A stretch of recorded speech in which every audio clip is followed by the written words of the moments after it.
Aziz do'stlar, endi mamnuniyat bilan so'zni Parlamentlararo ittifoq prezidenti Tulia Ackson xonimga bermoqchiman. Marhamat.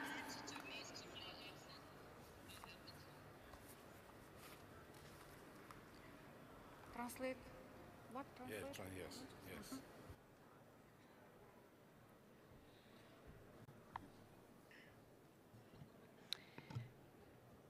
Dear colleagues, I am afraid I have to begin once again with the request that we have at all times advanced to the people who are on this aisle.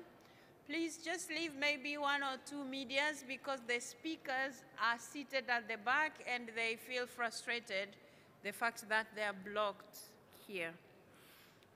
Dear Nabayeva, Chairperson of the Senate of Uzbekistan, but also President of this Assembly, Secretary General Martin Chugong, distinguished delegates, colleagues, and friends. I am pleased to introduce the main debate of this Assembly on parliamentary action for social development and justice. I owe it to our gracious host to have chosen this important topic, which comes at the most opportune time. This debate strikes at the heart of development with a capital D, meaning human development or people-centered development, as opposed to economic or technological development. Human development accounts to a sense of well-being, a sense of satisfaction with one's place in one's community or society. Human development is really the ultimate goal of all development efforts. An economy that grows and grows while benefiting only a small segment of the population misses the whole point of human development, mistaking the end of development for the means.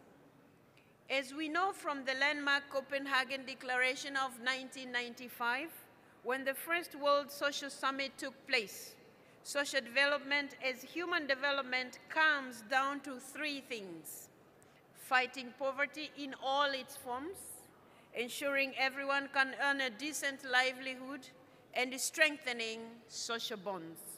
Many of you may think that the leading causes of death around are heart diseases and cancer, or road accidents and such. It is only in recent times that the social scientists have come to the conclusion that the most overlooked causes of disease and death is, in many countries, particularly the more affluent ones, is simply social isolation.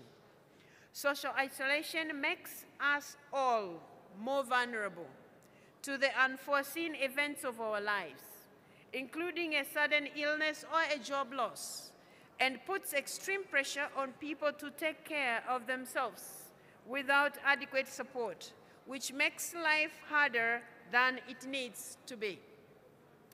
We live shorter and poorer lives when we are all alone, left to our own devices, with little support from the community outside or from the government.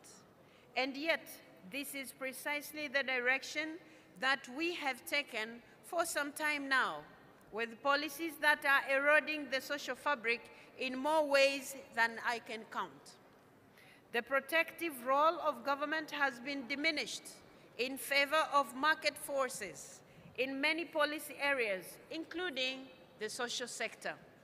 Too often, the marketplace, as opposed to democratically determined government policy, gets to decide what public goods and social protections we can deliver, what should be taught in school, or how many children a couple can afford to have.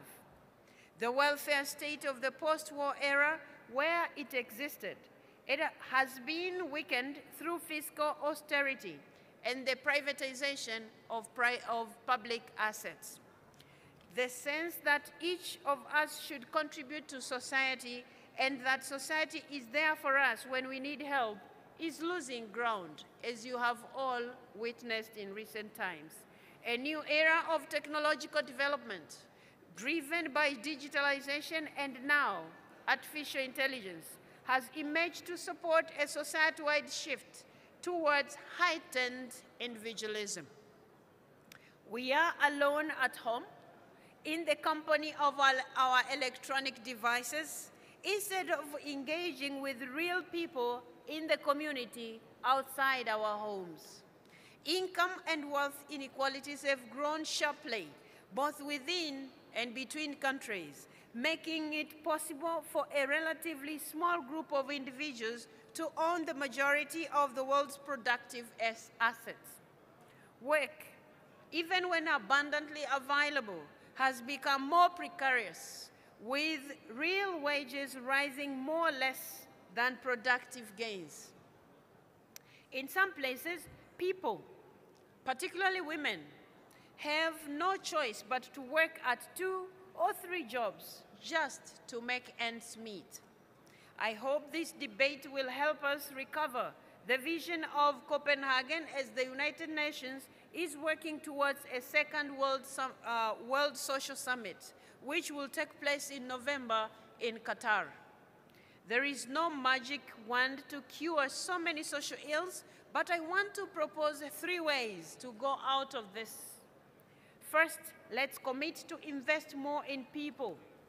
People are most important resource and the ultimate beneficiary of everything we do on the development front. We must resolve to strengthen the public sector to better take care of them. And we need to equip our people with the tools to thrive in today's economy in ways that are truly fulfilling. Second, let's make the economy work for all, not just for the few who own most of the assets or hold most of the financial power. Governments need to recover the tools to ensure a fairer distribution of economic gains throughout the society. And we need more creative ways to involve workers, consumers, and producers together in economic decision-making, including at the enterprise level. Third and last, let's strengthen our institutions of government and indeed all institutions that underpin the social contract, including the media. Societies don't hold together just by the willpower of their people. Institutions are needed to ensure social cohesion. As parliamentarians, we can start by strengthening our own parliaments so that all people are represented and all the people are heard as part of the decision-making process. I look forward, dear colleagues, dear friends, to your interventions over the next days, while we will be working on the final declaration of the Assembly, which we look forward to the Tashkent Declaration. Colleagues, I thank you for listening.